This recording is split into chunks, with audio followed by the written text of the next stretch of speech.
கிறிஸ்துவுக்குள் அன்பான சகோதர சகோதரிகளே, இந்த நாளிலே உங்களை பார்ப்பது எனக்கு மிகுந்த மகிழ்ச்சி. இந்த நாளிலே கூட நம்ம மகிழ்ச்சியை குறித்து பார்ப்போம்.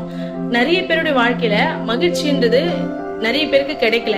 ஏன்னு பாத்தீங்கன்னா, அவங்க நிறைய விஷயங்கள் வேதத்துல சொல்லிட்டு மறைஞ்சிருக்கிற விஷயங்கள் நம்மளுக்கு இன்னும் தெரியல.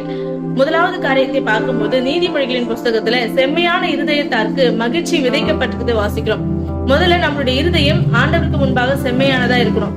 நம்முடைய இருதயத்துல நிறைய பேரு குடிச்சு ஒரு கசப்பு, நிறைய பேர் கொடுத்த ஒரு தப்பான எண்ணங்கள், இப்படி நம்ம உள்ளத்துல ஓடிட்டே இருந்துச்சுன்னா நிச்சயமா நம்முடைய வாழ்க்கையில நம்ம நிம்மதியாகவும் சந்தோஷமாவும் மகிழ்ச்சியாவும் வாழவே முடியாது.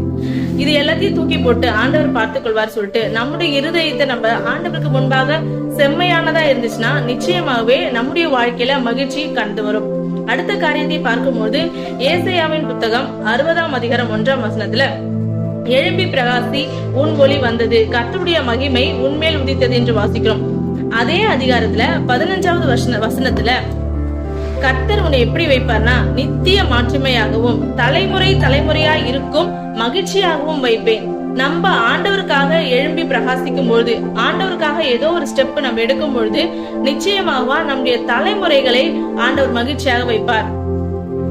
அடுத்த குடும்பம் பார்க்கும்போது சங்கீதம் 37ஆம் அதிகாரம் 11ஆம் வசனத்துல, சாந்த குணமுள்ளவர்கள் மிகுந்த சமாதானத்தினால் மன மகிழ்ச்சியா இருப்பார்களாம். நம்ம எல்லா சுச்சுவேஷன்லயும் நம்ம சாந்த குணமா இருந்தோம்னா நம்மள ஆண்டவர் மிகுந்த சமாதானத்தினால் அதுவும் மன மகிழ்ச்சியாகவும் வைப்பார்.